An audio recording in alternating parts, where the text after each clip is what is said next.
and with headscarves, and they are the people who killed Sadat. They are the people who attempted to kill many leaders and killed several leaders in Egypt, not only in Egypt, around the world. They were the audience of. I heard a rumor, and I'm not sure if it's right, from people in Egypt, that he confided to some Egyptian leaders that he is a Muslim. And recently, I saw on the internet, and I'm not sure if this is correct or not, so don't quote me, there is the Egyptian foreign minister. His name Abul Ghait. Abul Ghait was on Egyptian television. He was asked about Obama, and he said, Obama told me he is a Muslim, and he will do everything he can to promote the Islamic agenda against Israel. However, please wait until I pass the healthcare disaster. That's our leader. After 9/11, the first leader we elect with the help of the money of Saudi Arabia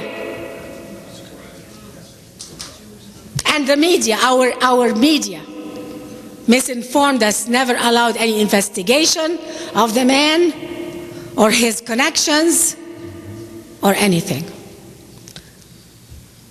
Jay? Sometimes the most complex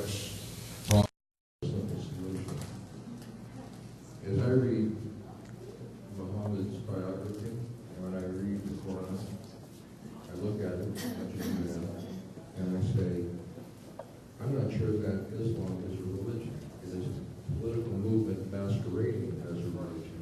Absolutely. Now, it seems to me that if there is enough willpower, then the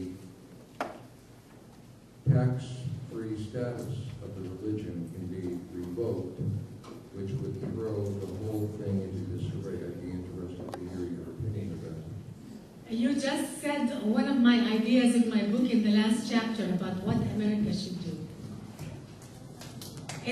I said in that book topic that America must define what is a religion. What is a religion? Number one, a religion should not be against any religion, human rights.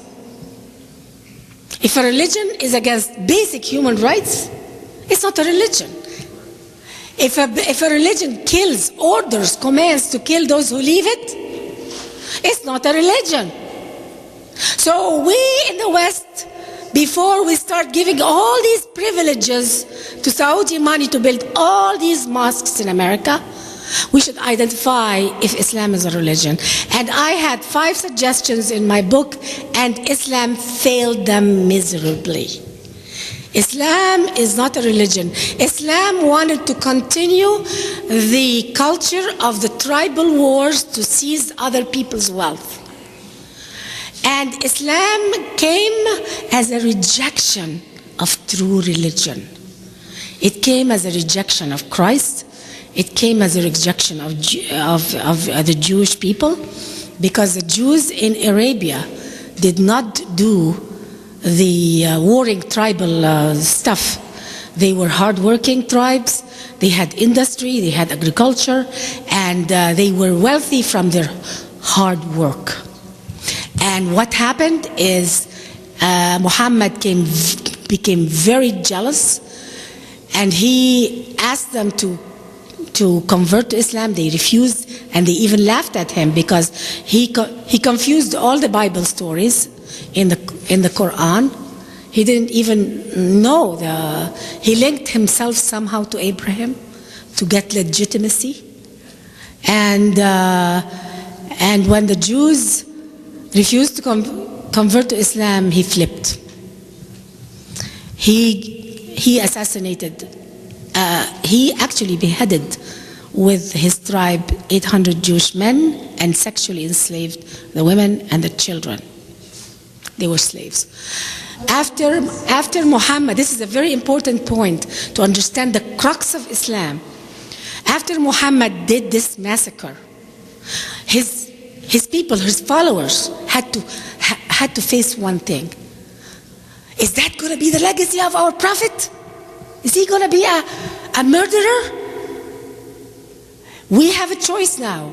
Either he is a warlord murderer, mass murderer, or the people he murdered are not human. They're just apes, pigs, and enemies of Allah. And thus came the verse in the Quran, they're apes, pigs, and enemies of Allah. And that's why it is the core of the heart of Islam to hate Jews. If they don't hate Jews and they think they are human beings, then their prophet is a mass murderer and not a prophet. It's in the heart of Islam. I just wanted to tell you that for those of you who are interested, you can get a DVD tonight because someone made one for me. Thank you so much.